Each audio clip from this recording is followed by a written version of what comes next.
Of instruments and measurements and इसमें हमने dynamic characteristics पढ़ने से पहले हम स्टैटिक कैरेक्टरिस्टिक्स पढ़ रहे थे। स्टैटिक और डायनामिक कैरेक्टरिस्टिक्स का सिंपल ये बात है कि फॉर एग्जांपल मेरे पास एक सिग्नल है कि जो कि रैंप है, तो ये टाइम के साथ वेरी हो रहा है, या फिर एक मेरे पास स्टेप सिग्नल है जो कि टाइम ज़ीरो पॉजिटिव पे 1 हो गया और नेगेटिव पे 0 था, तो ये भी टाइम के साथ इसका बिहेवियर ये वाला चेंज आया है, तो ये डायनामिक है, ये टाइम के साथ चेंज हो रहा है। तो हम ऐसे अभी कैरेक्टरिस्टिक स्टडी करेंगे। सबसे पहला टॉपिक इसका ट्रांसफ़र फंक्शन है। Transfer function is basically any characteristic of output over any characteristic of input. By that I mean you can even take I input over I output over V input. ठीक है, आप current ले सकते हो, आप कोई भी। तो this is not entirely a dimensionless quantity. ज़रूरी नहीं है, हो सकता है कि आपने सेम लिया हुआ है तो सेम हो सकता है आपने नहीं लिया है तो ना हो। तो ये एक बेसिकली ट्रांसफ़र फंक्शन है जो कि सिस्टम के फिज़िकल कैरेक्टरिस्टिक्स को नहीं डिस्क्राइब करता, लेकिन क्या करता है हम उसको आगे पढ़ते हैं। तो ये उन्होंने बेसिकली हमें दिया हुआ है कि ये एक जनरलाइज ट्रांसफ़र फंक्शन है कि ये आउटपुट और उसका इंक्रीजिंग ऑर्डर में derivatives is equals to input और उसका इंक्रीजिंग ऑर्डर में derivatives, and number of order दोनों एक साइड्स ऑफ इक्वेशंस पे सेम है ऑलमोस्ट। ठीक है, अब ये सेम वाली कंडीशन वायलेट भी हो जाती है कभी कभी, बट उसमें जाने की हमें ज़रूरत नहीं है।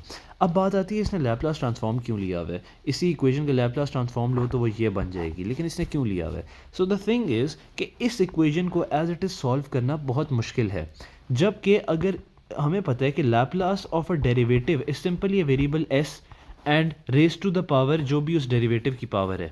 तो ये फॉर एग्जांपल मेरे पास सेकंड ऑर्डर डेरिवेटिव है, तो उसकी लेट्स से इक्वेशन ये बन गई मेरे पास S square plus S plus 3 is equals to 10।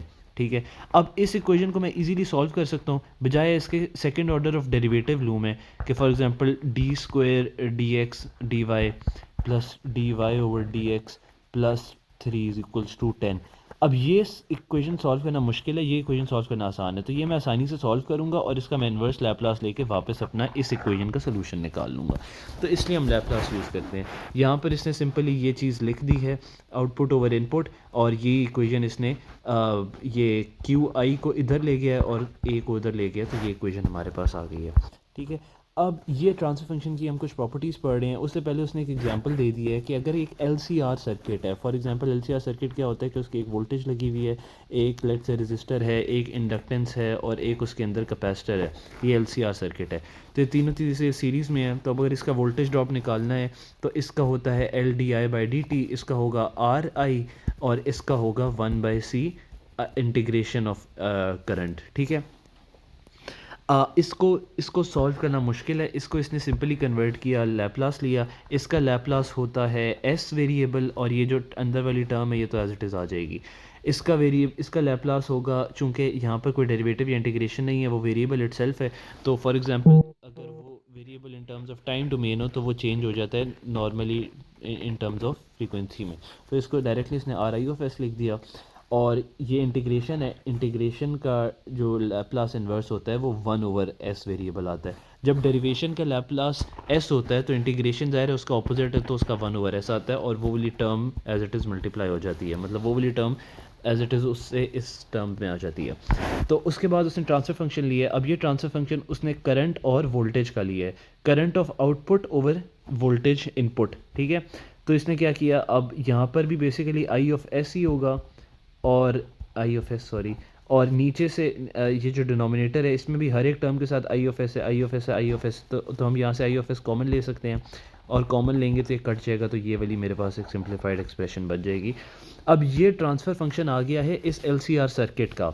The transfer function does not give any insight about the structure of the system, it just offers a symbolic picture about the dynamic characteristics of the system, कि उसका frequency के साथ या time के साथ क्या variation है, हमें सिर्फ वो बताती है ये चीज़। ठीक है, एक और इम्पॉर्टेंट पॉइंट है, वो ये है कि लेट से मेरे पास एक सिस्टम लगा हुआ है कुकीज़ बनाने का, और एक ओवन है, ओवन का ट्रांसफ़र फंक्शन है ये चीज़, एक उसके आगे एक कुकर लगा हुआ है, कुकर का ट्रांसफ़र फंक्शन है ये चीज़, उसके आगे एक रेफ्रिजरेटर लगा हुआ है, उसका ट्रांसफ़र फंक्शन है ये चीज़। अब मुझे अगर सबके इंडिविजुअल ट्रांसफ़र फंक्शंस पता है तो मैं इस पूरे सिस्टम का ट्रांसफ़र फंक्शन कैसे निकालूंगा, सिंपली उनको मल्टीप्लाई कर दूंगा तो वो मेरे पास आ जाएगा। तो KT KA KR ये सारा न्यूमरेटर में आ गया, और TS+1 टाइम्स दिस ये डिनोमिनेटर में आ गया, तो ऐसे मेरे पास एक इक्विवेलेंट ट्रांसफ़र फंक्शन आ गया। अब इसमें कोई ख़ास बात की भी नहीं है, हम बस ये आ रहा है कि हम अभी डायनामिक सिस्टम का टाइम डोमेन एनालिसिस कर रहे हैं। Since the input and output frequency are the same, the output is completely specified by giving the amplitude ratio and the phase shift angle. चूँकि इनपुट और आउटपुट सिस्टम की frequency same रखते हैं हम, तो उसका जो एम्पलीट्यूड है और जो उसका थीटा होगा, हम उसकी बेस पे फ्रीक्वेंसी डोमेन में हम इस चीज़ को बता देते हैं। तो अब ये जस्ट एक वो है कि ये इनपुट है और ये उसकी प्रीसीडिंग आउटपुट आ रही है और इसके दरमियान एक टाइम लैग है, ठीक है। ये चूंकि ये आउटपुट है तो इसको रिस्पांस कहते हैं, और इसको स्टेडी स्टेट क्यों कह रहे हैं, हालांकि ये भी तो टाइम वेरिंग है, लेकिन ये एक पीरियोडिक सिग्नल है, इसकी आउटपुट हर पीरियड के बाद वही सेम आ रही है, तो इसको हम स्टेडी स्टेट कह रहे हैं विद रिस्पेक्ट टू फ्रीक्वेंसी, कह लो कि ये स्टेडी है। अब लेट से एक सिग्नल है वो यूं यूं यूं यूं यूं यूं यूं जा रहा है, अब this is not even study response even in frequency domain. तो ये उसने ट्रांसफ़र फंक्शन इसका लिख दिया, सिंपली उसने एस को रिप्लेस कर दिया जे ओमेगा से, जो कि बेसिकली इसकी frequency, omega is the frequency ना, तो फ्रीक्वेंसी एनालिसिस के लिए यूज़ हो रहा है। तो J omega for a given frequency omega is a complex quantity, any complex quantity उसके रेक्टेंगुलर कंपोनेंट्स होता है, ए आयोटा भी, can be expressed in polar form. ये हमने पढ़ा हुआ है कि पोलर फॉर्म कैसे हम निकालते हैं, ठीक है।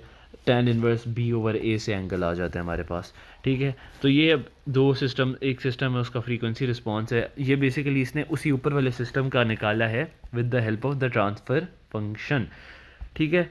तो अब ये ट्रांसफ़र फंक्शन आ गया, इसका इसने मैग्नीट्यूड लिया, इसका इसने फेज़ लिया विद रिस्पेक्ट टू फ्रीक्वेंसी, तो इसके पास ये आ गया।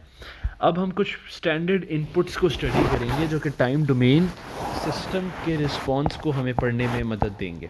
एक स्टेप इनपुट होती है, स्टेप इनपुट सिंपली क्या है कि वो ज़ीरो पर उसका मैग्नीट्यूड ज़ीरो है और ए मतलब ग्रेटर देन ज़ीरो पे उसका मैग्नीट्यूड ए हो जाता है। आइडियली स्पीकिंग ये ना ज़ीरो पे अनडिफाइंड होती है, लेकिन चूंकि हम कहते हैं ये बहुत क्लोज टू दिस पॉइंट है, तो हम इसकी अप्रॉक्सीमेशन ले लेते हैं कि अच्छा ठीक है, ज़ीरो पे भी इसकी वैल्यू वो होगी।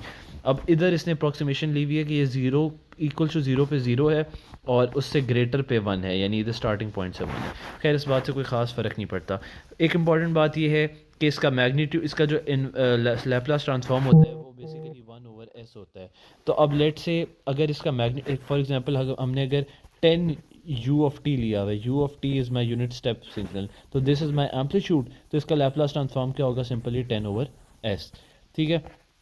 पहले ये स्टडी कर लेते हैं। ये एक रैम्प फंक्शन है, सिंपल लीनियरली उसको वेरी कर रहा है विद रिस्पेक्ट टू, मतलब जो फंक्शन होता है वो टाइम से बिल्कुल लीनियरली वेरी करता है, ठीक है। और जो इम्पल्स होता है, इम्पल्स का ये सीन होता है कि वो एक स्पेसिफिक टाइम इंस्टेंट पे ऑन होगी और उसके बाद वो ऑफ हो जाएगी फ़ौरन। अब किस वैल्यू पे ऑन होगी, उस वैल्यू को, उस टाइम इंटरवल को बेसिकली ये चीज़ डिनोट करती है। इसको हम आगे जाके स्टडी करते हैं। इम्पल्स हमने ऊपर पढ़ ली। रैंप इनपुट का ये है कि रैंप इनपुट का फंक्शन इस फॉर्म का होगा और उसका अगर लैप्लास ट्रांसफॉर्म लोगे तो चूंकि इसमें वेरिएबल टी इटसेल्फ आ गया है, तो इसका पहले वेरिएबल टी नहीं था ना, तो उसका क्या था, ए ओवर एस था लैप्लास। अब टी आ गया तो मतलब पहले टी की पावर ज़ीरो थी, पहले क्या था, ए टी की पावर ज़ीरो यानी वन था ना, तो ए ओवर एस था। अब टी की पावर वन हो गई है तो इसकी पावर में भी प्लस वन हो जाएगा, तो ये ए की पावर एस स्क्वायर हो गया, ठीक है, लैप्लास ट्रांसफॉर्म। और अगर हम एंड पे इम्पल्स इनपुट की बात करें तो इम्पल्स का ये सीन है कि इम्पल्स सिर्फ एक पॉइंट के ऊपर ऑन होगी, ज़ीरो से एप्सिलॉन जो भी आप उसका, फॉर एग्जांपल आपने दिया हुआ है, सॉरी इम्पल्स का होता है ये डिराक डेल्टा, फॉर एग्जांपल आपने टी माइनस वन दिया हुआ है, तो अब ये ज़ीरो से वन के इस छोटे से जो भी आपने ये इंटरवल दिया है ना, इस इंटरवल पे ऑन होगी और उसके बाद ऑफ हो जाएगी। और हमारी कोशिश होती है कि ये फॉर एग्ज़ाम्पल ये मेरा ग्राफ है और ये मैंने इम्पल्स ऑन की। अब हमारी कोशिश ये होती है कि इम्पल्स का मतलब है सिर्फ एक सिंगुलर पॉइंट पे ऑन हुआ है उसके बाद ऑफ हो गया, तो हम ना इस लिमिट को बेसिकली ये जो एप्सिलॉन है ना, इसको ज़ीरो अप्रोच करवाते हैं कि ये यहाँ से भी इधर जाए, ये यहाँ से भी इधर जाए, और ये बिल्कुल एक छोटा सा एक हमारे पास लाइन है, इसलिए ये लिमिट बेसिकली है।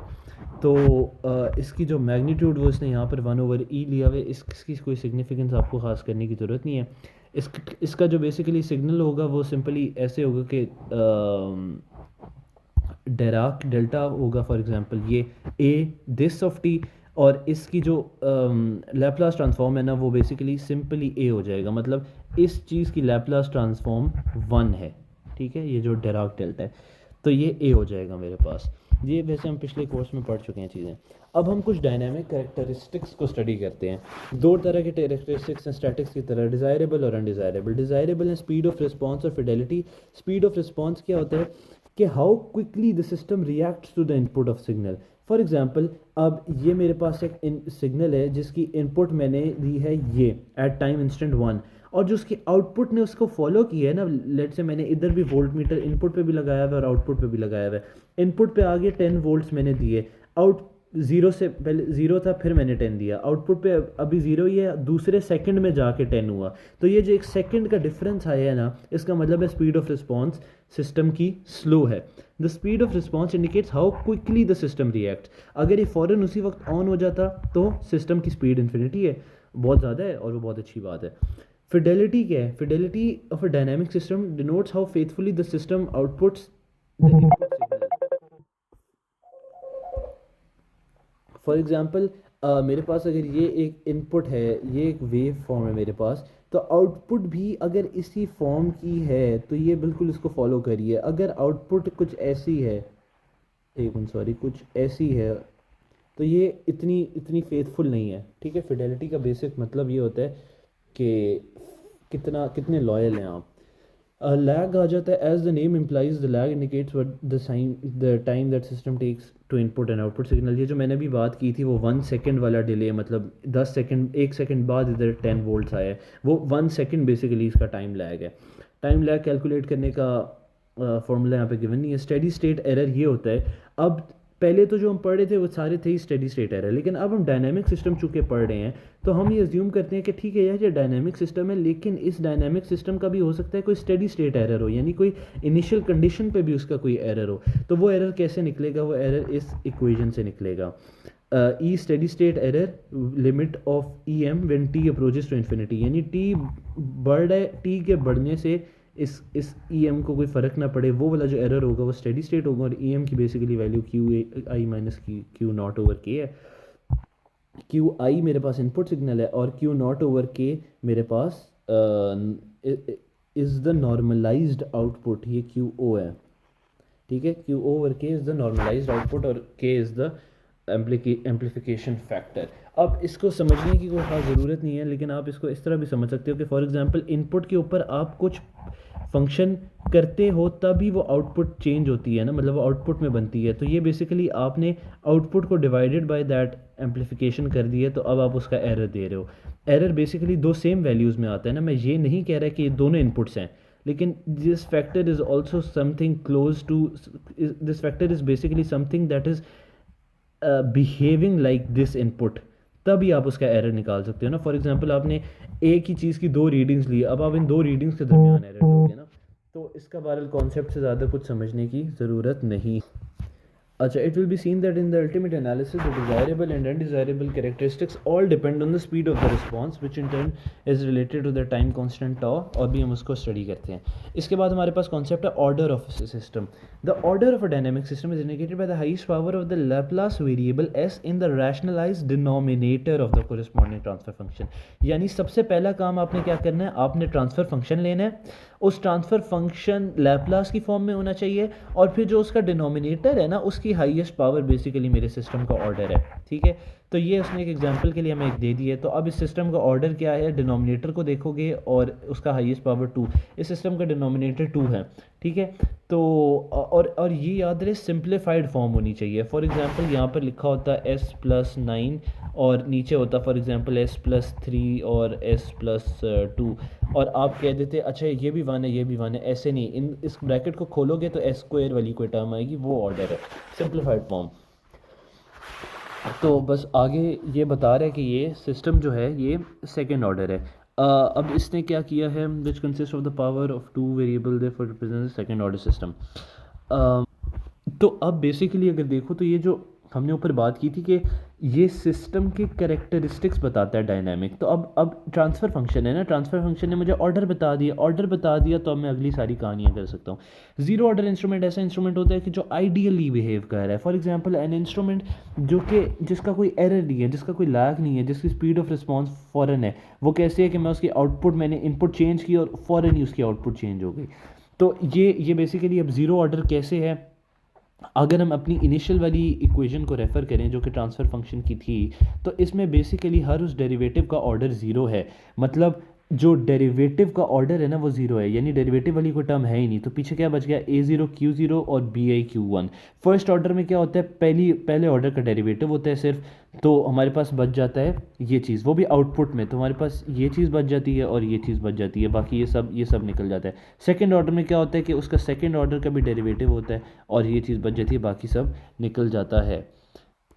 तो अब ये मेरे पास एक ज़ीरो ऑर्डर सिस्टम की इक्वेशन इसने लिखी है। अब मेरा काम क्या है कि मैं क्यू आउट को आइसोलेट करूं। तो ए नॉट उधर चला जाएगा। तो ये जो b naught over a naught है ना, ये मेरा लेट से कोई एम्पलीफिकेशन फैक्टर मैं कह रहा हूँ, ये स्टैटिक सेंसिटिविटी कह रहा है। ठीक है, अब ये एक स्टैटिक कांस्टेंट चीज़ है। ठीक है।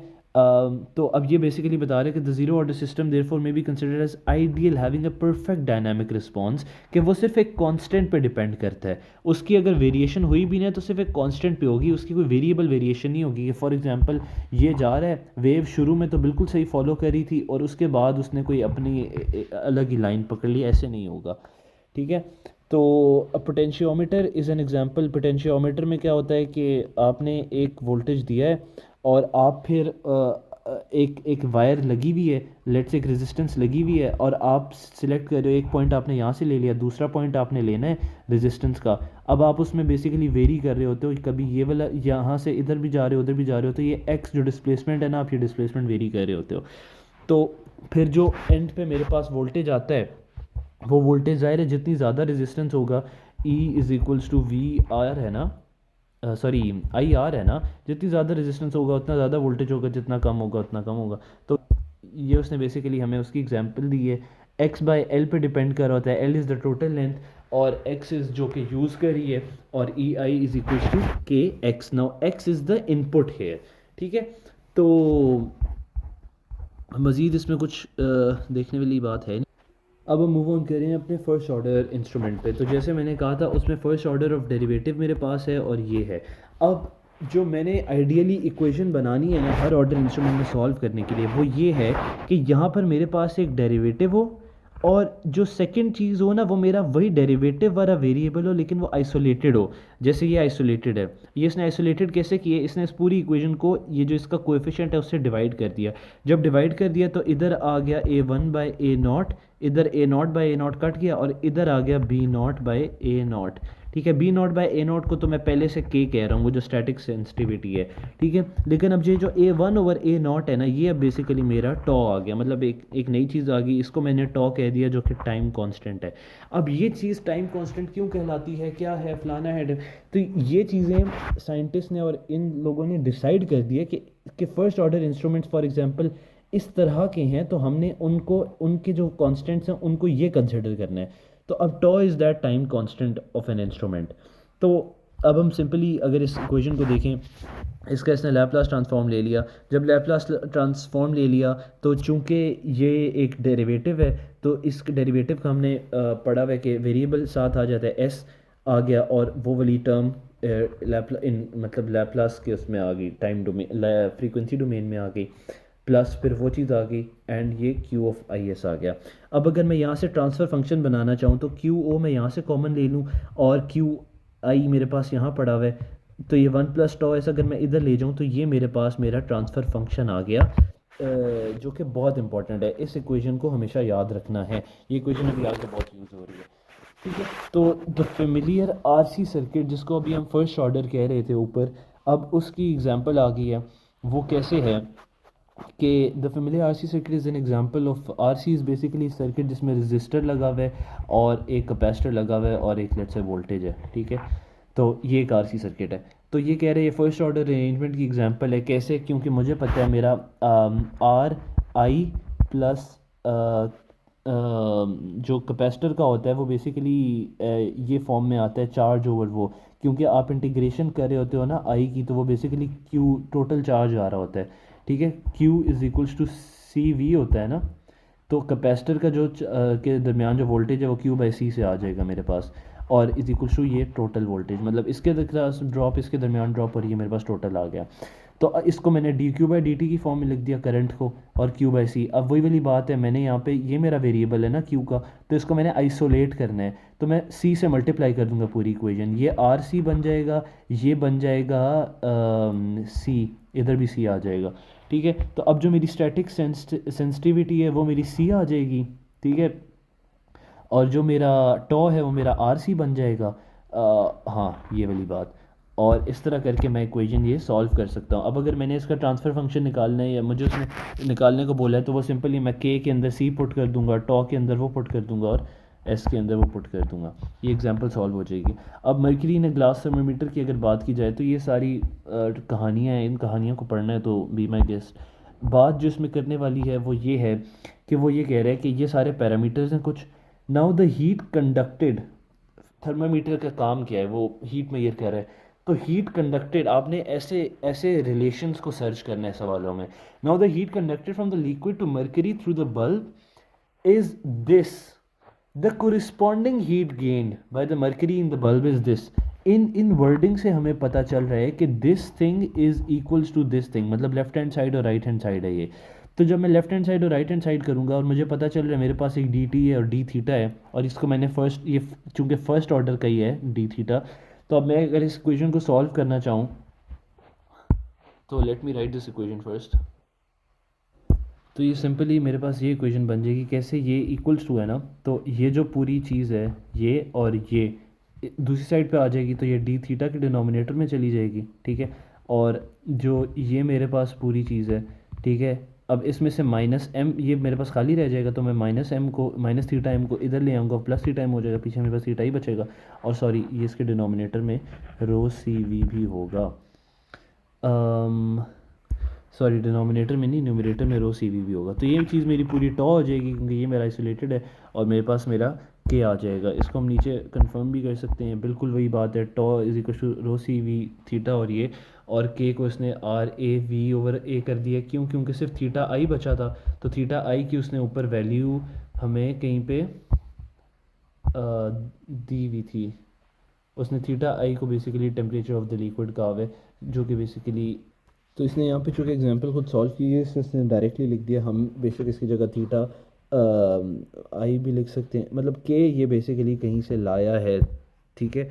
तो अब ये जिसका के है ना, ये इसने यहाँ से डिटरमिन किया है, जो कि हमारे पास बेसिकली 1 बच रहा था, सॉरी वो हमारे पास 1 नहीं बच रहा था, ठीक है। तो वो हो ये रहा है कि हमने जो इक्वेशन निकाली है ना, हमने बेसिकली डी थीटा और डी टी की फॉर्म में निकाली है ना, तो उसने मज़ीद सब्स्टिट्यूशन करके ना, उसने sorry d theta m over d t की फॉर्म में निकाली है ना हमने, d theta m over d t की फॉर्म में इसने मज़ीद सब्स्टिट्यूशन करके theta m is equal to a x है ना, तो इसकी जगह a x r alpha v कर दिया पुट। अब इसमें सिर्फ वेरिएबल चीज़ x है, डिस्प्लेसमेंट मरकरी है ना, मरकरी की ट्यूब है, अब ये ऊपर नीचे ये डिस्प्लेसमेंट वेरी कर रहा है, बाकी a भी कांस्टेंट है ये भी कांस्टेंट है दोनों, तो ये सारे बाहर आ जाएंगे, डेरिवेटिव कांस्टेंट का डेरिवेटिव तो ज़ीरो होता है, तो वो सिर्फ D x by D T बच जाएगा। सिमिलरली इधर भी थीटा एम प्लस हो रहा था, थीटा एम की जगह भी ये वैल्यू डाल देंगे, उसने ए एम और ए वाला वी वाला पूरा टर्म कॉमन लेके दूसरी साइड पर फेंक दिया, जिसकी वजह से ये टर्म बन गई, ये आराम से निकल आएगी, मतलब I am just leaving that on you कि ये आराम से इस फॉर्म में आ जाएगा मेरे पास, ठीक है। थर्मोकपल की उसने एक एग्जांपल दे दी है, इसी तरह जैसे मैंने कहा है ना, corresponding heat gained by this, तो अब ये इसने हीट कंडक्टेड ये दी है, तो दोनों हीट्स हैं, heat is equals to heat, heat input over heat output, heat input is equals to heat output, तो दिस थिंग इक्वल्स टू आप एम सी डी थीटा कर दो। अब आप इसको basically d theta over d t की form में, मतलब एक ऑर्डर कंप्लीट करो, d theta over d t की फॉर्म में करोगे आप, तो आपके पास एक इक्वेशन बनेगी, उधर आपने बेसिकली थीटा की वैल्यू डाल देनी है, जो कि ई बाई के है, ई बाई के, ये है ना ई इक्वल टू के थीटा, तो ई बाई के। आप ई बाई के करोगे, के कांस्टेंट है, ई वेरी करेगा उसमें से, तो वो D E by D t की फॉर्म में आपके पास इक्वेशन आ जाएगी। ये के आपके पास कॉमन में आ जाएगा, ये बेसिकली यही वाला के है। मतलब इधर से भी कॉमन, इस साइड से भी कॉमन आएगा, इस साइड से भी कॉमन आएगा 1/k, तो वो इधर जाके मल्टीप्लिकेशन में आ जाएगा। तो ऐसे करके आपके पास हमेशा आपको टॉ भी मिलता रहेगा और आपको के भी मिलता रहेगा। फर्स्ट ऑर्डर में आपने टोटल यही करना है। अगर हम dynamic response of specific input signals की बात करें तो सबसे पहले हमारे पास आ जाता है एक स्टेप रिस्पॉन्स। स्टेप रिस्पॉन्स को हमने पढ़ा हुआ है कि क्या है, उसकी इनपुट की लैप्लास क्या है, a/s है। क्यों? क्योंकि वो किसी एक टाइम इज़ ग्रेटर देन 0 पे जाकर a हो जाता है उसका magnitude with respect to time axis, तो वो फ्रीक्वेंसी में जब आएगा लैप्लास लेके वो a/s आ जाएगा। ये qi हो गया, ठीक है। तो अब मुझे g(s) भी फर्स्ट ऑर्डर का मैंने पढ़ा हुआ है। g(s) हमने अभी ऊपर निकाला था कि k/1 प्लस τs होता है। तो अब मुझे अगर किसी, तो g(s) बेसिकली मेरा क्या होता है, output over input, output over input. तो अब मेरे पास इनपुट भी है, g(s) भी है, तो मैं आउटपुट निकाल सकता हूँ ना। तो इससे सिंपली वो किया, आउटपुट निकाल लिए इनपुट मल्टीप्लाई बाय g(s) करके। तो k टाइम्स ये k और ये t(s) ट्रांसफर फंक्शन है और a/s इनपुट है, तो ये कर दिया। अब ये चूंकि मेरे पास डिनोमिनेटर में वेरिएबल है तो हम इसको पार्शियल फ्रैक्शन से अलग कर सकते हैं। तो ये उसने 1/s कर दिया माइनस τ/ts+1। ये सिंपल पार्शियल फ्रैक्शन हुई हुई है जो कि हम FSC से पढ़ते आ रहे हैं। ये सिंपली वो पार्शियल फ्रैक्शन है। एस को आप x ट्रीट कर लो और τ और 1 कांस्टेंट है, ठीक है। तो ये ऐसे करके आपके पास आ जाएगा। तो अब अगर हम इस टर्म को देखें तो मेरे पास जो Q आउटपुट है, इसको मैं वापस अगर टाइम डोमेन में ट्रांसफ़र करूं तो जो 1/s होता है ना मेरे पास, अभी हमने पहले डिस्कस की थी कि ये जो चीज़ होती है कांस्टेंट अगर है और उसके साथ कोई भी वेरिएबल ई टी की पावर 0 है, तो वो लैप्लास में जाकर एस की पावर, डिनोमिनेटर में एस की पावर 1 हो जाएगी, और टी लेट से ए टी है तो वो S square A by S square हो जाएगा। तो अब देखो ये 1/s है ना, तो ये वापस जब लैप्लास में जाएगा तो ये सिंपल a आ जाएगा मेरे पास, ठीक है। और मतलब सॉरी ये 1/s है ना, तो ये सिंपल 1 आ जाएगा क्योंकि a हमने कॉमन लिया हुआ है, ठीक है। a/s होता तो a आ जाता। और ये है 1/s प्लस 1/τ, तो जो ये वाली थिंग है ना, ये बेसिकली होती है एक्सपोनेंट का e-1/τ, ठीक है, सॉरी टॉ। और यहाँ पर आपका टाइम डोमेन का वेरिएबल आ रहा होता है जो कि टी होता है, ठीक है। तो ये इसकी लैप्लास है सीधी सीधी। तो ये हमने सिंपली लैप्लास ट्रांसफॉर्म किया तो ये हमारे पास के आउटपुट आ गई। अब फर्स्ट ऑर्डर इक्वेशंस की अगर आपने आउटपुट निकालनी है ना, तो उसके लिए ये इक्वेशन आपको रटनी पड़ेगी। मैंने आपको समझा भी दिया, रटने की वैसे अभी ज़रूरत नहीं रही है। मज़ीद अगर इस के ए को इधर ले आओगे तो सिंपली ये बच जाएगा। अब इस के ए को इधर लाने का क्या मतलब है, अगर हम फर्स्ट ऑर्डर में स्टेप रिस्पॉन्स का बेयरमेंट एरर देखना चाहते हैं तो हमने शुरू में पढ़ा था ये के QI माइनस Q0/K। अब Q0 की वो वाली वैल्यू पुट कर दो आप सिंपली, मतलब इस Q0/K है ना, तो K को रहने दो, A को वापस ले जाओ, तो ये A माइनस A एक्सपोनेंट वो हो जाएगा, राइट। और जो QI है वो भी बेसिकली टाइम डोमेन में तो A है ना, तो ये QI हो गया और ये पूरा Q0/K हो गया। तो अब जब ये ब्रैकेट खुलेगी तो A माइनस A 1 आ रहा है, माइनस ए होगा, और ये माइनस माइनस प्लस, फिर ए मल्टीप्लाई हो रहा है तो ए एक्सपोनेंट माइनस t/τ। ये ए से कट गया, पीछे मेरे पास सिर्फ ये वाला फैक्टर रह गया। तो मज़ीद अगर मैंने एक्सपोनेंट को खाली रखना है तो मैं e m/a को इधर ले जाऊंगा यहाँ से, तो मेरे पास सिंपली ये आ जाएगा। ये मेरे पास मेजरमेंट एरर आ रहा है। अगर मैंने स्टडी स्टेट एरर निकालना है तो हमने स्टडी किया था कि हम उसमें टाइम को अप्रोचेस टू इन्फिनिटी कर देते हैं। अब अगर मैं यहाँ पर e की पावर माइनस t/τ में टाइम को अप्रोचेस टू इन्फिनिटी कर दूँ, मतलब ये इन्फिनिटी है तो माइनस इन्फिनिटी है ना, यानी कि 1/e⁻⁻⁰, तो 1/∞ इज इक्वल टू 0। तो इसलिए इसका steady state error is equal to 0। ये बात बहुत इंपॉर्टेंट है कि स्टेप रिस्पॉन्स का स्टेडी स्टेट एरर 0 होता है, ठीक है। अब एक एग्जांपल, सॉरी, अब ये इसने बेसिकली टॉ की हमें वैल्यूज से बताया है कि एक्सपोनेंट की वैल्यू फिक्स होती है 2.273, ठीक है, और e की पावर माइनस t/τ है। तो अब अगर ये इस टी की जगह टॉ आ जाए, वन मतलब वन टॉ आ जाए, तो ये टॉ टॉ से कट के वन बच जाएगा, तो ई की पावर -1 मेरे पास 0.632 होती है। लेट से टाइम डोमेन जो टाइम है ना, लेट से टॉ ये पॉइंट है, ये टाइम डोमेन है, और हम एक टॉ पे पहुंचे हैं तो हमने 63% कवर कर लिया। हम दो टॉ पे पहुंचे हैं तो हमने, तो यहाँ पर बेसिकली टॉ टॉ से कट के पीछे ई की पावर -2 बच जाएगा, तो ये 86.5 कवर कर लिया। तीन टॉ पे पहुंचे हैं 95, 98, 99, तो 5 टॉ के बाद हम रुक जाते हैं क्योंकि हमने 99.3% कवर कर लिया होता है। इन्फिनिटी पे जाके वो 1 होता है, तो हम इस पे बेसिकली रुक जाते हैं। इन्फिनिटी पे भी जाके कैसे 1 होता है, वही वाली बात है, ई माइनस इन्फिनिटी पे वो बेसिकली जाके 1 हो जाएगा, क्योंकि इन्फिनिटी ओवर टॉ हमारे पास आ जाएगा, नेगेटिव उसमें जाके 1 हो जाएगा ई की पावर 0। तो ये मेरे पास वो है एक रिज़ल्ट है कि बेसिकली हमारे पास 5 टॉ तक रिज़ल्ट सिग्निफिकेंट है।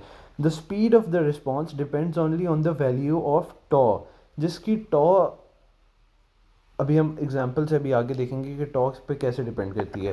फिर आगे है the response reaches within 5% of its final value at 3 tau, मतलब 3 टॉ पे वो 95 पे पहुंच गई है ना, लेट से 100 अगर फाइनल है तो वो 95 पे पहुंच गई है, तो ये within 5% of its final value. The steady state value can be assume to have reach around 5 tau. तो जो स्टेडी स्टेट वैल्यू होती है हम उसको कहते हैं 5 टॉ पे रीच कर जाती है, हम अजम्पशन बनाते हैं इस रिस्पॉन्स के बेस पे।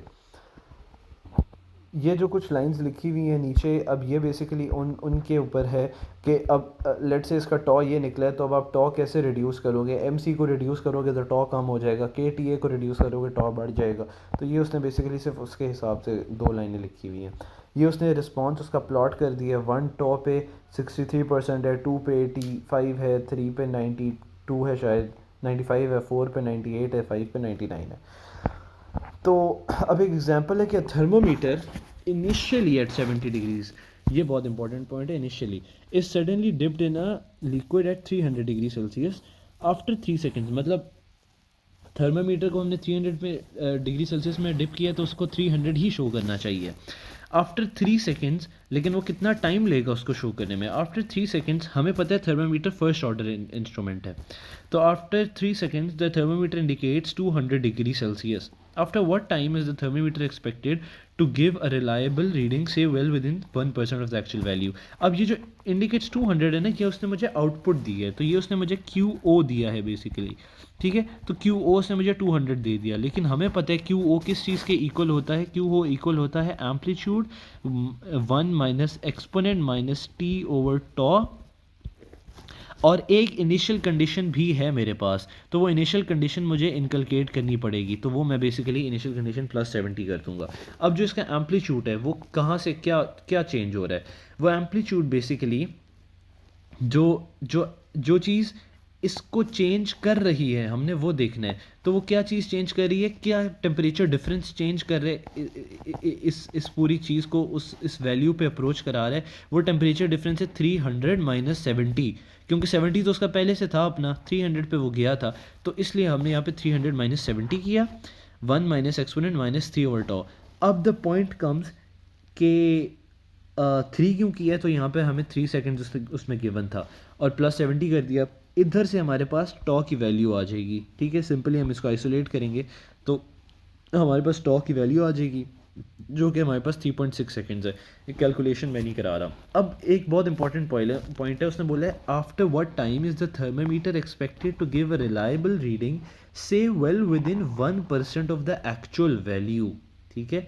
लेट से एक्चुअल वैल्यू इज 100, तो हमने देखना है कितने टाइम के बाद वो हमें विद इन 1%, मतलब 100 माइनस 1 99 वैल्यू देगा। 99 इज विद इन 1% ऑफ 100, कब, कितने टाइम के बाद? तो ये चीज़ हमें पता है कि जो हमारा 5 टॉ होती है रीडिंग, वो तकरीबन 99% एक्यूरेट हो जाती है, क्योंकि उसका इतना टाइम गुजर चुका होता है। तो अगर मेरे पास एक टॉ आ गया तो मैं सिंपली इसको मल्टीप्लाई बाय 5 करूँगा, तो ये मेरे पास इस सवाल का आंसर आ जाएगा, विच इज़ 18 सेकेंड्स। अब इसके बाद हमने ये स्टेप रिस्पॉन्स का पढ़ा है, इसके बाद अब रैंप रिस्पॉन्स का पढ़ेंगे। First order response basically ramp first order उसका डायनामिक रिस्पॉन्स। रैंप का हमने पढ़ा हुआ है कि उसका a बाई एस स्क्वायर होता है। बिल्कुल उसी तरह हमने इनपुट ले लिया, इनपुट में उसकी Laplace a by S square होगी। अब उसका जो आया ना वो ये आई है उसकी पार्शियल फ्रैक्शन से। ये बात बिल्कुल हमें आती है कि अगर एस स्क्वायर वाली टर्म हो तो वो एक दफ़ा एस स्क्वायर से आती है, दूसरी दफ़ा सिंपल एस से आती है। फॉर एग्जांपल अगर x plus two whole square है तो आप एक दफ़ा a over x plus two whole square करते हो, फिर b over x plus two करते हो और फिर इस तरह पार्शियल फ्रैक्शन सॉल्व करते हो। तो ये ऐसे आ गई मेरे पास। अब इसमें वापस मैं टाइम डोमेन में जाता हूँ, तो ये चूँकि 1/s² है, ये मैं बात बता चुका हूँ कि वेरिएबल ख़ुद हो अगर तो उसके लैप्लास ट्रांसफॉर्म उसकी पावर में ऐड हो जाती है 1+1, इसकी पावर 1 है ना। तो अब इसका अगर इन्वर्स लेना है तो ये t आ जाएगा, तो इसलिए यहाँ पे t आ गया माइनस τ/s। तो τ इज़ बेसिकली सिंबल बस सिर्फ इसके साथ 1 ही आएगा, और ये जो चीज़ है इसके साथ भी टॉ स्क्वायर है तो इसका भी एक टॉ कॉमन होगा, ठीक है। और जो दूसरा वाला टॉ है वो बेसिकली टॉ प्लस टॉ ओवर 1+ts जो कि एक्सपोनेंट बना रही है मेरी चीज़, वो इसमें ये इसकी लैप्लास ट्रांसफॉर्म है। ये इसमें आपको कुछ समझने वाली ज़रूरत नहीं है, सिंपल लैप्लास ट्रांसफॉर्म से ही हम कहीं से भी जाके देख सकते हैं, टेबल्स में गिवन होगी। तो मेरे पास उसके नतीजे में ये इक्वेशन आ जाती है आउटपुट की फॉर रैंप रिस्पॉन्स। अब अगर इसको मैं स्टडी करूँ मज़ीद तो अब इसमें अगर मैं मेजरमेंट एरर निकालना चाह रहा हूँ तो मेजरमेंट एरर क्या होता है, input minus q o over k, ठीक है। तो क्यू ओ ओवर के आ जाएगा तो पीछे ये ए के साथ पूरा बच जाएगा। इनपुट क्या होगी मेरी ए टी, क्योंकि रिस्पॉन्स रैम्प है ना, रैम्प की इनपुट तो ए टी ही होती है, तो ए टी माइनस ये वाली पूरी चीज़ आ गई। अब ये ए टी जब बाहर निकलेगा तो ये इस ए टी से ए टी कट जाएगा, पीछे बच जाएगा माइनस ए ऑफ टॉ और ये वाली पूरी चीज़। तो अब अगर मैं इसको भी मज़ीद खोलूँ तो ये ए ऑफ टॉ आ गया यहाँ से और ये ए ऑफ टॉ ये चीज़ आ गई। अब मैंने स्टेडी स्टेट एरर निकालना है। स्टेडी स्टेट एरर में मैं क्या करूँ, limit t approaches to infinity. इस वाली चीज़ में जब मैं टी अप्रोचेस टू इन्फिनिटी डालूँगा तो यहाँ पर इन्फिनिटी आएगा, ई की पावर माइनस इन्फिनिटी हो जाएगी, मतलब 1/∞ इज़ इक्वल्स टू 0। तो ये पूरी टर्म 0 हो जाएगी, लेकिन ये चीज़ रह जाएगी क्योंकि इधर टी ही नहीं है, ठीक है। लिमिट या इस पर कोई फ़र्क नहीं होगा। तो ये मेरा स्टेडी स्टेट एरर हो गया और ये मेरा ट्रांजिएंट एरर हो गया, क्योंकि ये टाइम के साथ वेरी कर रहा है, इस पर टाइम का कोई फ़र्क ही नहीं पड़ रहा, ठीक है। तो इस तरह मैंने स्टेडी स्टेट एरर अपना निकाल लिया है। तो अब इसने लैग का बोला है कि an intriguing revelation is that the instrument reading always lags behind the actual value. ऐसे नहीं होगा कि एक्चुअल वैल्यू 10 सेकंड पे आई है तो रीडिंग उसने इंस्ट्रूमेंट ने 9 सेकंड पे ले ली, 10 के बाद ही आपको उसका रिस्पॉन्स आएगा। लेट्स से 11 सेकंड पे आपको वोल्ट मीटर शो करेगा रीडिंग, एग्जांपल दे रहा हूँ।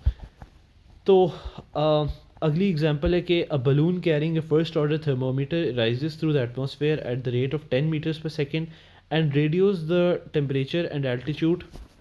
तो इस सवाल में बेसिकली वो ये कह रहे हैं कि एक बलून है जिसकी हमने एक तुम्हें स्पीड बता दी और उसकी स्पीड टाइम के साथ ऐसे इंक्रीज़ हुई जा रही है, ठीक है।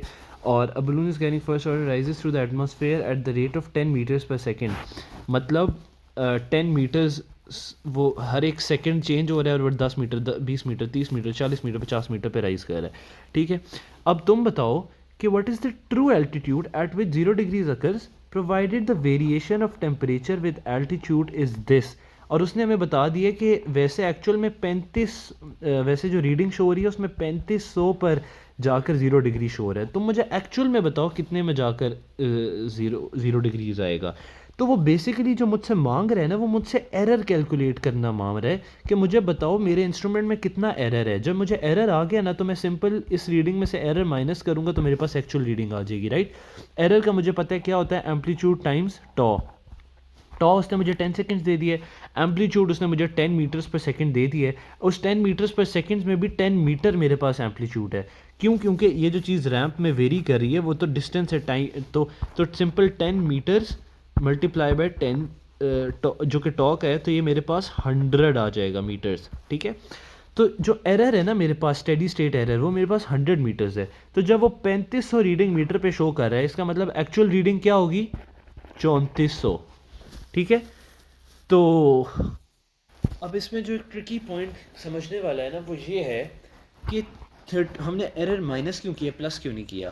तो उसमें आपने सवाल समझना है। अ balloon carrying a first order thermometer, यानी ये गुब्बारा है जो बलून वो जो बॉक्स होता है ये ऊपर जा ही जा रहा है, इसके ऊपर थर्मामीटर पड़ा हुआ है, तो जो ये वाली रीडिंग है ना 3500, ये इसने थर्मामीटर से ली है, ये इंस्ट्रूमेंट है मेरे पास, और ये फिर readings back to the ground radio कर रहा है, ये रीडिंग आ रही है इधर।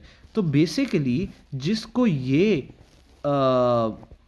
जिस रीडिंग जिस एल्टीट्यूड पे बेसिकली ये 0 डिग्रीज कह रहा है, तो वो इधर आते आते भी तो इसका एल्टीट्यूड बढ़ गया होगा ना, इसका टेम्परेचर बढ़ गया होगा। इसको जब इस वाले बंदे को जब 0 डिग्री सुनाई दिया ना यहाँ से, तब उसका एल्टीट्यूड 3500 था, तो एक्चुअल में तो उसका एल्टीट्यूड कम हुआ होगा ना जब 0 डिग्रीज होगा, क्योंकि ये तो कॉन्स्टेंटली ऊपर जा ही जा रहा है, इसलिए हमने माइनस की है एरर, कि वो बेसिकली नीचे था जब उसका जब उसने बेसिकली बंदे को बोला, क्योंकि उसने बंदे को बोला और बोलते बोलते भी वो ऊपर जा ही जा रहा है, तो अब बंदे तक इस वाले इंस्टेंट पर बात पहुंची, इस वाले इंस्टेंट तक उसका एल्टीट्यूड 3500 था, बंदे ने नीचे से 3500 लिख दिया, एक्चुअल में तो ये वाला इंस्टेंट था, तो हमने इसलिए एरर माइनस किया, प्लस नहीं किया। ये नीचे इसका सोल्यूशन हुआ है, ये लॉजिक मैंने खुद से बनाई है और ये इसका सोल्यूशन सेम यही है। एग्जांपल 4.3 में वो हमें ये कह रहा है कि अच्छा, ये जो एग्जांपल है ना, ये हम बिल्कुल करने को कर सकते हैं। इसमें सिंपली उसने क्या बोला, फर्स्ट ऑर्डर थर्मामीटर डिप हुआ है वाटर बाथ में, तो इसी बात से हमें पता चल रहा है थर्मामीटर बाथ में डिप हुआ है, बाथ का जो भी टेम्परेचर होगा वो उसको रीच करने की कोशिश करेगा, तो ये एक रैंप रिस्पॉन्स है, वो फ़ौरन लीनियरली उसके साथ वेरी करेगा।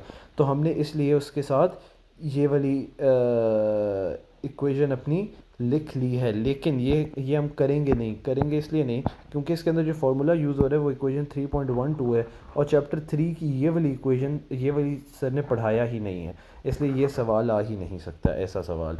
ठीक है, द प्रॉब्लम इज़ बेसिकली उसने जो पूछा है हमसे, जिस तरह पूछा है, तो ये सवाल एग्जांपल आ ही नहीं सकती। अब आ जाते हैं हम इम्पल्स रिस्पॉन्स के ऊपर। इम्पल्स रिस्पॉन्स हमें पता है ए होता है उसका लैप्लास ट्रांसफॉर्म। अब simply Laplace multiply by transfer function करेंगे तो के ए ओवर टॉ आ गया और एक 1/s प्लस 1/t आ गया। इसमें पार्शियल फ्रैक्शन नहीं हुई, इसमें सिंपली उसने टॉ कॉमन ले लिया। अब इसका हम टेकिंग इन्वर्स लैप्लास करेंगे तो ये के ए ओवर टॉ कॉन्स्टेंट वाली चीज़ है, और ये वाली चीज़ का लैप्लास आता है exponent minus t over tau, यही हम शुरू से करते आ रहे हैं। तो it may be noted in this concept that the realization of an impulse input is rather impossible for the physical system. क्यों इम्पॉसिबल है? क्योंकि हम जो मैंने शुरू में बात की थी कि हमारा वैसे एक्चुअल में ये होता है, हमारी कोशिश होती है यार इसको इतना इधर शिफ्ट कर दें और इसको इतना इधर शिफ्ट कर दें कि ये बिल्कुल ज़ीरो हो जाए और सिंपल एक इंस्टेंट के ऊपर बस हमारे पास वैल्यू आए ए, जो कि पॉसिबल नहीं है प्रैक्टिकली। तो बस इसने ये बात की है। आगे उसने फ्रीक्वेंसी रिस्पॉन्स पे चला गया, तो अब वही वाला ट्रांसफ़र फंक्शन जो कि मेरे पास ये चीज़ है बेसिकली, एस की जगह s is equal to j omega in frequency domain. ठीक है, तो उसने 1+j⍵t लिख दिया। तो अब ये मेरे पास वो है, अगर मैं अगर कॉम्प्लेक्स, चूँकि जे आ गया है ना, तो अगर इसका मैं मैग्नीट्यूड लेना चाहूँ तो मैग्नीट्यूड कैसे आता है, real part plus imaginary part का a² प्लस b² का अंडर रूट, राइट। तो वो बेसिकली ये वाली टर्म है मैग्नीट्यूड, और इसका थीटा कैसे आता है, उसका b/a करके आएगा। तो b/a करोगे ना तो -ωt आएगा। क्यों? क्योंकि b मेरे पास ये है ना, तो वो j डिनोमिनेटर में चला जाएगा, j जब ऊपर लाओगे तो माइनस का साइन आ जाता है। तो ये बेसिकली इस इक्वेशन की तुक वहाँ से आती है। तो जो मैग्नीट्यूड एक्चुअल में बेसिकली है फ्रीक्वेंसी डोमेन में किसी ट्रांसफ़र फंक्शन क्या है, बेसिकली आउटपुट ओवर इनपुट। ठीक है, तो जो मैग्नीट्यूड ट्रांसफ़र फंक्शन का है वो बेसिकली एम्पलीट्यूड है ना उस वेव का, मैग्नीट्यूड एम्पलीट्यूड ही होता है ना। तो वो चूंकि ट्रांसफ़र फंक्शन है आउटपुट ओवर इनपुट, तो उसका जो आंसर निकलेगा वो मैग्नीट्यूड होगा, वो basically amplitude of output over amplitude of input होगा। ठीक है, और जो ये होगा, ये फाई होगा, एंगल होगा, ये इसका बेसिकली फेज़ होगा। तो ये हमने बात कर ली सारी। For an ideal frequency response phase equal to 0 which means ω t is equal to 0, यानी कि वही वो वाली बात है कि अगर t ही 0 हो जाए ऑर्डर उसमें इक्वेशन में, फर्स्ट ऑर्डर इक्वेशन में, तो ये क्या हो जाएगी, 0 ऑर्डर इक्वेशन बन जाएगी और वो आइडियल होती है। अब इसने एक एग्जांपल दे दी है, N input of 2 sin 3t plus this is given to a first order instrument which has a time constant 0.5 seconds. What is the response of the system? अब ये साइनोसाइडल है, तो साइनोसाइडल को टाइम डोमेन में कुछ कहने की हमें तो की नहीं बनती, हम इसको फ्रीक्वेंसी में ही डील करेंगे। उसने रिस्पॉन्स ऑफ द इंस्ट्रूमेंट मांगा है, रिस्पॉन्स को मैं अपनी तरफ से कह देता हूँ कि लाइक ये उसका ट्रांसफ़र फंक्शन ही मांग रहा है मेरे से। तो जो ए आउटपुट ओवर ए इनपुट है वो मेरा रिस्पॉन्स ही है ना, रिस्पॉन्स है कि इनपुट के चेंज होने से आउटपुट क्या रिस्पॉन्स करती है।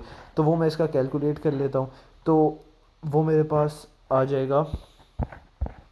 सिमिलरली सिंपली इसने ये किया हुआ है, A naught over A input 1 over under root K, तो कांस्टेंट है ना वो तो कट ही जाएगा, तो 1 plus omega T, sorry omega square T square हमने कहा, तो ओमेगा स्क्वायर टॉ स्क्वायर, तो ओमेगा 3 है टॉ 2 है इस वाली फॉर्म के लिए। तो इस वाली फॉर्म का जो हमारे पास इम्पल्स रिस्पॉन्स आएगा उसका मैग्नीट्यूड ये होगा, एंगल ये होगा, ठीक है।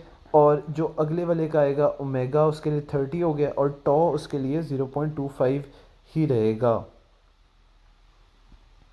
सॉरी हाँ हाँ, तो इसके ये मैग्नीट्यूड आ जाएगा। और यहाँ पर ये गलती है, ये 0.25 नहीं है, ये 0.5 है, क्योंकि इन फेज़ का फार्मूला होता है tan inverse minus omega T, तो टी 0.5, और आप ये कैलकुलेटर से कंफर्म भी कर सकते हैं, ये 86.2 ही आता है 0.5 के साथ। तो ऐसे करके मेरे पास ये इक्वेशन आ जाएगी। सॉरी सिंपली अब मैंने क्या निकाला है, मैंने बेसिकली निकाला है ए नॉट ओवर ए आई, ठीक है। अगर सिर्फ ए नॉट निकालना है तो ए आई को उधर जाके मल्टीप्लाई कर दूंगा। ए आईज मुझे पहले से ही पता है, ये जो मेरे 2 sin 3 थीटा है ये इनपुट है ना, ये भी मेरा इनपुट है, तो सिंपली मैं वो वाली चीज़ें उसके साथ मल्टीप्लाई कर दूंगा।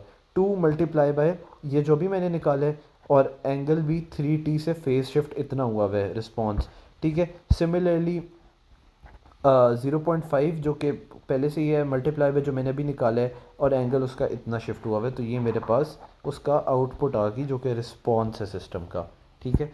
रिस्पॉन्स आउटपुट को कहते हैं। अब फिडेलिटी की बात आ जाती है कि in the context of finding examples we can discuss an important concept of fidelity. क्यों? क्योंकि एक्चुअल में अगर तुम इनको प्लॉट करो ना, तो वो 2 sin 3t, और मतलब इनपुट कुछ ऐसी जा रही होती है और जो आउटपुट है ना वो भी कुछ ऐसी ही जा रही होती है, कुछ ऐसी, लेकिन ये बहुत फेथफुली नहीं फॉलो कर रहा। तो अब ये कितना फेथफुली फॉलो कर रहा है, इस चीज़ को फिडेलिटी कहते हैं, इस फिनोमेना को फिडेलिटी कहते हैं। We have already stated that by fidelity of an instrument we mean its ability to reproduce an input signal faithfully. The dynamic signal, especially a periodic one, is characterized by its amplitude, frequency and phase. हाँ ये sorry बना हुआ भी है नीचे, तो अब ये इतना फेथफुल नहीं है, इनपुट ये है और आउटपुट ये है, ठीक है। स्पीड ऑफ अ रिस्पॉन्स अगर इसने कह दिए, तो the low fidelity of the instrument can be attributed to its rather high time constant. जितना हाई टाइम कांस्टेंट होगा उतना स्पीड ऑफ रिस्पॉन्स स्लो होगा। क्यों? क्योंकि टाइम कांस्टेंट अगर बढ़ रहा है तो उसको उस वैल्यू को रीच करने में उतना टाइम ज़्यादा लग रहा है, तो स्पीड कम हो रही है। फॉर एग्जांपल एक वोल्ट मीटर है, उसका टॉप 100 सेकंड्स है, तो अब मैंने यहाँ पे 10 वोल्ट दिया इनपुट में, तो वो 100 सेकंड्स बाद जाके मुझे वो देगा। ये मैंने आपको सिर्फ एक एग्जांपल दिया, ऐसा नहीं है कि टॉप ही वो डिपेंड कर रहा था, मैंने आपको प्रोपोर्शनैलिटी बताई है। तो स्पीड ऑफ रिस्पॉन्स उस चीज़ पर डिपेंड करिए। If an instrument reaches it's steady state value quickly it is said that its speed of response is high, मतलब उसका टॉ लो है। एग्जांपल 4.5 है। तो इस एग्जांपल में वो सिंपली ये कह रहा है कि मेरे पास एक थर्मामीटर है जो कि फर्स्ट ऑर्डर है, air cycling at a rate of 1 cycle every 5 minutes. ये सिंपली मेरे पास क्या, मुझे पता है मेरे पास फ्रीक्वेंसी होगी क्योंकि साइकिल्स में बात हो रही है 5 मिनट्स, तो f is equal to 1 cycle every 5 minutes, 5 into 60 is time basically seconds में, ठीक है। तो ये आप करोगे तो आपके पास ये 0.0003 हर्ट्ज़ आ जाएगा, और टाइम कांस्टेंट टॉस ने आपको दे दिया 20 seconds. Calculate the attenuation of the indicated temperature in percent. Attenuation ये होती है बेसिकली एक वेव है, वो ऊपर से जा रही है जा रही है जा रही है जा रही है जा रही है जा रही है, वो रिड्यूस हो गई है। तो अब ये क्या, उसका जो एंड प्रोडक्ट कितनी रिड्यूस हुई है, ये उसकी एटेनुएशन होती है। If the temperature undergoes a sinusoidal variation of +-20 degree Celsius, calculate the indicated variation. तो अब मैंने क्या बेसिकली फाइंड करना है, सिमिलरली मैं अपनी तरफ से सिर्फ रिस्पॉन्स उसका फ्रीक्वेंसी फाइंड करूँगा कि ए नॉट ओवर ए आई मेरा क्या आ रहा है। ए नॉट ओवर ए आई मैंने फाइंड किया तो 20 over omega square T square plus 1 basically 18.45 आता है। इसे इग्नोर करें 2 मिनट के लिए, ये आंसर आता है मेरे पास। अब मुझे पता है कि जो मेरी साइनोसाइडल वेरिएशन है ना वो 20 डिग्री सेल्सियस की है, तो वेरिएशन मतलब जो उसका एम्पलीट्यूड है बेसिकली वो +-20 है, मतलब +20 -20 मेरे पास आ रहा है 18.45। तो वेरिएशन कितना होगा, मैं सिंपली कैलकुलेट कर लूँगा 20 माइनस 18.45/20, ये एरर ऐसे निकालते हैं ना, इज़ इक्वल टू ये आएगा 0.92, ठीक है, जो कि बेसिकली ये बात लिखी हुई थी लेकिन ये एडवांस में लिखी हुई थी। तो ये 0.92 वेरिएशन है, मतलब ये 92% आप कह लो एक्यूरेट है। अब अगर मैंने वही रिमाइंडर निकालना है, वो जो एटेनुएशन मैंने बोला है कि कितनी ज़ाया हो गई है, वो कैसे मैं निकालूंगा, मैं 1 माइनस 0.92 कर दूंगा, तो जो मेरे पास 7.8% है वो मेरी ज़ाया हो गई है। सिमिलर आप सिंपली इस तरह भी कर सकते हो कि हाँ 1 माइनस 0.92 करोगे तो 7.8% आपकी ज़ाया हो गई है। एक्चुअल में तो 1 माइनस 0.92 करोगे तो 8 आना चाहिए, लेकिन ये एक्चुअल जो वैल्यू है ना वो 0.9225 है, इसलिए इसने 7.8 लिखा है। तो ये एग्जांपल यहाँ पर सॉल्व हो गई। अब हम चलते हैं सेकंड ऑर्डर इंस्ट्रूमेंट्स की तरफ। सिमिलरली बिल्कुल उसी तरह वही कॉन्सेप्ट है कि इसमें बस आ जाता है स्क्वायर, ठीक है। स्क्वायर जब आ गया डेरिवेटिव का, तो अब हमने क्या करना है, हमने इसी क्यू नॉट को जो कि हम पहले से करते आ रहे हैं आइसोलेट करना है। ए नॉट से हम पूरी इक्वेशन को डिवाइड कर देंगे, और ए नॉट से हम पूरी इक्वेशन को डिवाइड कर देंगे, तो यहाँ पर बचेगा A1/A0, यहाँ पर बचेगा A2/A0। अब सिमिलर उससे तो सिंपली उसने, हम अगर A2/A0 निकला ना इधर का, उसको उसने 1/ओमेगा² के इक्वल किए, इक्वल करो और ओमेगा² की टर्म्स में इस इक्वेशन को लिखो, ये वैल्यू आ जाएगी। 2/ओमेगा/ओमेगा n को इक्वल्स टू A1/A0 करो, तो ये इक्वेशन आ जाएगी मेरे पास, जो कि L की वैल्यू है, ये जो भी L है डैम्पिंग रेशो। अब इस फॉर्म में उसने क्यों किया है, क्योंकि अगेन वही वाली बात है जो मैंने की थी कि ये साइंटिस्ट ने खुद से निकाला है कि जो फर्स्ट ऑर्डर है उसका जो कांस्टेंट आता है वो टॉ होता है, और उसे हम टाइम कांस्टेंट कहते हैं। अब उन्होंने निकाला कि सेकंड ऑर्डर जितने भी हमारे इंस्ट्रूमेंट्स हैं ना, वो फ्रीक्वेंसी और वेव एनालाइजिंग पे हैं, तो वो नेचुरल फ्रीक्वेंसी, स्टैटिक सेंसिटिविटी और डैम्पिंग रेशो को डिफाइन करते हैं। तो उसके लिए उसकी वैल्यू को इक्वेट करने के लिए उन्होंने ये रखा है। ये बेसिकली है सिर्फ सिंपल इसी तरह, और आप पेपर में ये निकाल भी सकते हो इस तरीके से जिस तरीके से मैंने बताया, लेकिन फार्मूला याद करने की ज़रूरत नहीं है क्योंकि सर फार्मूला देंगे। अगर हम आगे चलें तो हम अगर इसको, इस इक्वेशन को कन्वर्ट करें फ्रीक्वेंसी डोमेन में, तो ये d² है तो ये s² में आ जाएगा, ये एक दफ़ा है तो ये सिंपल वेरिएबल s में आ जाएगा, और ये QO है। तो अब ये मेरे पास बेसिकली लैप्लास आ गया फ्रीक्वेंसी डोमेन का, फ्रीक्वेंसी डोमेन में सॉरी लैप्लास में आ गया, लैप्लास में करके मैं इसको फंक्शन में लिखता हूँ।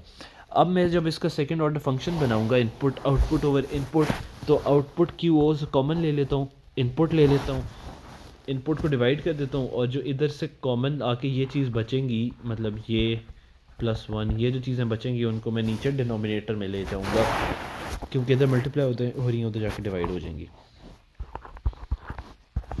ठीक है। तो इस तरह करके मेरे पास, इसको मैं मज़ीद सिंप्लीफाई करूँगा तो ये ओमेगा n² ऊपर चला जाएगा, नीचे s² आ जाएगा, ये इक्वेशन भी इंशाल्लाह गिवन होगी। तो इंशाल्लाह, I am not sure but हाँ, तो ये मेरे पास आता है ट्रांसफ़र फंक्शन किसके केस में, सेकंड ऑर्डर के केस में, k times the natural frequency का square over s which is the Laplace variable plus 2 times damping ratio times natural frequency times s plus damping ratio natural frequency का square. अब इसकी जो science है पीछे, हम उसको सिर्फ टच करेंगे। A good example of the second order system is provided by the mass spring damper system. Mass spring damper system में क्या होता है कि when a force F is applied on the mass M downwards, it is acted upon by the initial force FM। Force आपने इस, मतलब आपने जो अपनी से फोर्स लगाई है वो डाउनवर्ड्स लगाई है, तो इनर्शिया ऊपर की तरफ एक्ट करेगा, क्योंकि इनर्शिया अपने मोशन को स्टैटिक, मतलब अगर स्टैटिक है तो वो स्टैटिक रहना चाहता है। तो FM लग गया ऊपर, और FM का उसने हमें मैग्नीट्यूड बता दिया कि FM basically M times d² x और dt² होता है। यानी जो भी चीज़ इसके साथ लिखी हुई है ना, वो FM, वो बेसिकली M है, ठीक है। अब इसके अगर हम ऊपर वाली इक्वेशन देखें ना, तो इसके केस में इसके लिए ये m इज़ इक्वल्स टू ये 1/ओमेगा0², ओमेगा n², सॉरी, मतलब 1 नेचुरल फ्रीक्वेंसी का स्क्वायर m है, ठीक है। फोर्स की उसने वैल्यू दे दी है। फिर अ रिस्टोरिंग फोर्स, बिकॉज स्प्रिंग की स्टिफनेस है, तो स्प्रिंग को हमने डाउनवर्ड स्ट्रेच किया है, तो रिस्टोरिंग फोर्स अपवर्ड्स लगेगी, ठीक है। और another restoring force owing to the viscous friction within the air. तो जो एयर है ना उसके दरमियान और इसके दरमियान भी फोर्स होती है, तो एयर भी ऊपर की तरफ एक फोर्स लगाएगा। रीस्टोर कर रहा है, तो आपने अगर स्टोर डाउनवर्ड्स किया है तो रीस्टोर अपवर्ड्स होगा, तो ये तीनों फोर्सेस अपवर्ड्स लग रही हैं। और इसकी वैल्यू होती है d/dx/dt, मतलब d टाइम सॉरी। तो मतलब कि अगर ऊपर वाली इक्वेशन पे मैं रिलेट करूँ, इसको कंपेयर करूँ, तो ये जो पूरी चीज़ है ना, ये मेरे पास d है, ये पूरी चीज़ मेरे पास m है। ठीक है, मूविंग ऑन फॉलोइंग, हाँ बस उसने ये नीचे लिख दी है। Where k is the stiffness constant of the spring and d is the damping constant, comparing this equation we may write the natural frequency is this over this and this over this. ये simply उसने वही वाली जो मैंने अभी बातें की हैं उसको इक्वेट कर दी है। अब इसने बोला है a 2 grams mass when suspended from a simple spring causes deflection of 5 millimeters. What is this natural frequency of the oscillation of the system? We know what is natural frequency. Natural frequency अभी हमने discuss की थी, omega n is equals to under root, I don't know यार, A0/A1 था, ये याद करने की ज़रूरत नहीं है वैसे। ठीक है, लेकिन इसके केस में, सिंपल स्प्रिंग के केस में, अभी हमने ये ऊपर निकाली थी, ये भी गिवन होनी चाहिए, तो ये K/M आ रही थी। ठीक है, ये हमने सिंपली इसको कंपेयर करके निकाला है इस वाले पोर्शन से। ठीक है, तो K/M आ गई मेरे पास। हाँ, ओमेगा एन मेरे पास K/M आ गया, उसने मुझे K दिया हुआ है, हाँ 5 mm है ना। तो what is the natural frequency, और 2 ग्राम्स ऑफ मास है। तो अच्छा, तो अब ये हमें पता है कि 2 grams mass is suspended from a simple spring causing a deflection है। तो मास सस्पेंड का मतलब होता है कि ग्रेविटी एक्ट कर रही है। F is equal to m a है, यहाँ पर एक्सेलरेशन ग्रेविटी है तो एम जी हो जाएगा। और हमें ये भी पता है कि स्प्रिंग की जो होती है वो के एक्स होती है, F is equal to k x होती है। एक्स उसने हमें दी हुई है डिफ्लेक्शन है जो कि 5 मिलीमीटर है। के अगर मैं निकालना चाहूँ इस इक्वेशन से, तो K is equal to M G over X आ गया। ठीक है, तो अब उसने हमसे नेचुरल फ्रीक्वेंसी ऑफ ऑसिलेशन मांगी है। तो फ्रीक्वेंसी होती है F is equal to 2 pi, sorry omega होता है 2 पाई F। ठीक है, तो F होगा omega is equal to 2 pi. Omega हमें पता है कि क्या है, √K/M है, और मल्टीप्लाई बाई 2 पाई। के हमने अभी निकाल लिया, के हमने क्या निकाला है, mg/x, और ये जो m है दूसरा वाला मैस, ठीक है, तो ये 2 पाई हो गया, ये m से कट गया, पीछे सिर्फ g/x रह गया। g हमें पता है 9.8 होता है और x होता है 0.5 मिलीमीटर, तो 9.8 डिवाइडेड बाई 0.005 करोगे तो ये 7.05 हर्ट्ज आ जाएगा आपके पास। अब ये जो सवाल है इसमें इसने बोला है कि मेरे पास एक गैल्वेनोमीटर है which is second order instrument and it is designed in such a way that it's damping ratio 0.65, natural frequency is this. L जो था वो उसने 0.65 दे दिया, और जो ओमेगा है वो उसने मुझे 4 हर्ट्ज दे दिया है। अब वो बोल रहे हैं if the sensitivity of movement is doubled by using spring of smaller stiffness, calculate the new damping ratio of the new natural frequency. ठीक है, स्प्रिंग की सेंसिटिविटी डबल की है बाय यूजिंग स्मॉलर स्टिफनेस। तो ओमेगा जो होता है वो बेसिकली क्या होता है, K/M। ठीक है, तो उसने स्टिफनेस ये K होती है ना, तो उसने अगर ये चीज़ पूरी डबल कर ली है तो इसका मतलब है उसने K की जगह K/2 लगाया है। ठीक है, लेट से हम इसको नया ओमेगा प्राइम कहते हैं। Omega prime is equals to now √K/2m। ठीक है, अब अगर इस अंडर रूट को मैं बाहर निकाल लूँ तो ये मेरे पास बन जाएगा 1/√2, और ये जो पिछला वाला ओमेगा है। ठीक है, तो ये इसने ऐसे किया है। इसी तरह मैं एक L का भी रिलेशन निकाल सकता हूँ। ये L ये जो भी टेढ़ा सा डैम्पिंग रेशो है, डैम्पिंग रेशो की भी वैल्यू ये ऊपर हमने निकाली हुई है d/2Km। तो K की जगह आप K की जगह आप K/2 पुट करोगे तो वो बेसिकली √2 आ जाएगा। यहाँ पे कर लेते हैं, तो d/2 √2 टाइम्स Km। तो ये जो पूरी चीज़ है ये मेरे पास वही L हो जाएगी। ये L इज़ इक्वल्स टू ये जो L है, और ये √2 ऊपर जा जाके मल्टीप्लाई हो जाएगा L प्राइम। तो ये मेरे पास ये वाला रिलेशन आ जाएगा। ठीक है, तो ये ए पार्ट का सोल्यूशन, ये जो उसने सारी चीज़ें लिखी हुई हैं एंड पर उसने की है वो टोटल यही चीज़ है। उसने 4 डिवाइडेड बाई √2 की है, मतलब उसने हमने ओमेगा की फॉर्म में मैंने आपको बताया था ना, ओमेगा इज़ इक्वल्स टू, अभी मैंने जो फार्मूला निकाला था ओमेगा ओवर √2 था शायद, नहीं मल्टीप्लाई था, सॉरी मैंने कहा था omega new is equals to √2 of omega old. ठीक है, ओमेगा ओल्ड हमें नहीं पता था, हमें 2 पाई एफ पता है ना, तो 2 pi F N is equals to under root two pi F old. F old 4 hertz है, ठीक है, ये 2 पाई से जाके कट गया, तो f N is equals to under root 4 hertz. इस तरह करके मैं नई वाला निकाल लूँगा। सॉरी मैंने ये गलती कर दी थी, omega n is equals to omega old divided by under root 2 है, क्योंकि ये के बाई 2 हाफ किया है ना हमने इसको, तो के बाई 2 होगा अंडर रूट 2। अब इसकी जगह हम सिंपली वो एफ एन कर देंगे, f n new is equals to f old over under root 2। F old अब था मेरे पास 4 हर्ट्ज डिवाइड बाई 2 करोगे वो आ जाएगा। सिमिलरली जो दूसरी इक्वेशन का हमने रिलेशन निकाला था, सॉरी ये राइटिंग रहती नहीं है, दूसरी इक्वेशन का हमने यही रिलेशन निकाला था, तो अंडर रूट 2 0.65 हमें गिवन थी, यहाँ से ये आ गया। अब बी पार्ट है, वो ये कह रहा है कि if the damping ratio is now restored to its original value by altering the moment of inertia of the system, determine the newer natural frequency of the system. तो हमने जब ये एफ एम पढ़ा था ना, हमने देखा था ये जो मोमेंट ऑफ इनर्शिया होती है ना, उसमें उसका बेसिक जो करेक्टर होता है ना, वो ये एम होता है, ठीक है। तो अब वो जो बात कर रहे हैं वो ये कह रहे हैं कि हमने रिस्टोर कर दिया उसको वापस ओरिजिनल वैल्यू पे, कैसे? By altering the moment of inertia, यानी एम को हमने ऑल्टर किया है। और कैसे ऑल्टर किया है? डबल था ना, सॉरी डबल किया था ना पहले, तो अब हमने एम को ऑल्टर करना है, तो अब हमने उसको वापस बेसिकली हाफ कर दिया है।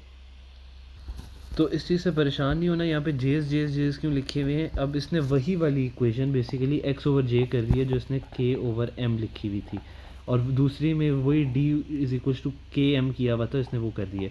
तो अभी जिस तरह हमने ऊपर एम को वो किया था ना, के बाय 2 किया था, क्योंकि उसने कहा था हमने के को कम किया है और सेंसिटिविटी बढ़ा दी है पहले एग्जाम्पल में, ठीक है। तो दूसरी एग्जाम्पल में हम क्या करेंगे कि हमें पता है ना कि it is basically omega is equals to k over m, right. पहले हमने क्या किया, सेंसिटिविटी बढ़ाई के को हाफ करके, अब हमने सेंसिटिविटी वापस करनी है, तो अब हम m जो कि डिनोमिनेटर में है उसको हाफ करेंगे। तो अब m की जगह ना हर जगह m/2 आप यूज़ कर लो सिंपली। तो अब ये वाली जो इक्वेशन थी, इसमें अगर m/2 करोगे तो ये ऊपर 2 आ जाएगा, तो ये basically omega old is equal omega new is equals to under root 2 omega old आ जाएगा, और इसी तरह एल भी आ जाएगा, डिवीजन में ही आ जाएगा, तो वो L new is equals to under root 2 इधर ही बाहर आ जाएगा, L old over under root 2 आ जाएगा। तो ऐसे करके आप फाइंड कर लोगे। अब आपको न्यूज़ की वैल्यूज़ पता है और ओल्ड की भी पता है, आपने सिंपली उसको मेरा ख्याल है वेरीफाई करना है।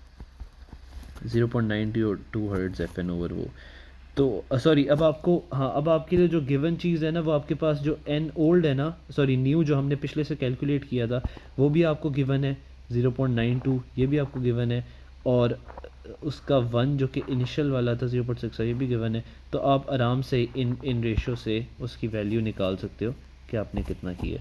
So this is about it. इससे आगे उसने स्लाइड्स में नहीं पढ़ाया हुआ, इसलिए मैं ये सारी चीज़ें नहीं पढ़ा रहा।